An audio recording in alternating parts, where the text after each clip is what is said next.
ndị Anambra anyị na-agụrụ n'ọfọ ka mmemme ekeresimesi na afọ ọhụụ anyị nọ na ya gaziere anyị niile nke ọma dịka anyị na-atụ anya n'afọ 2025 ga-aka mma.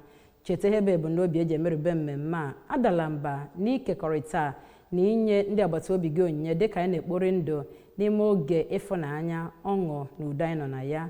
Ọkọ akụkọ bụ Ifeọma Akife. Tọọ ntị gere akụkọ anyị n'uju. Bishọp ụka Anglican na Diocese Ihiala Right Reverend Ọkammụta Israel Okoye agwago ndị otu Night nke ụka ka ha kwụba aka ọtọ n'ijigide okwu Chineke nakwa inwezi akparamagwa dịka ndị agha nke Kraịst. N'okwu ya n'oge a na-anabata ụfọdụ ụmụ nwoke na ụmụ nwaanyị kwesịrị ekwesị ntụkwasị obi na Knighthood Order of St. Christopher na St. Mary na St. Stephen's Diocesan Church Center n'Ihiala. Right Reverend Ọkammụta Okoye mere ka amata na echichi Knight bụ nke nwere nnukwu ọlụ so ya. Onye ọla bụ Abụchi nwa ọzọ kọrọ anyị akụkọ a n'uju ka abịa ihe si wee gaa.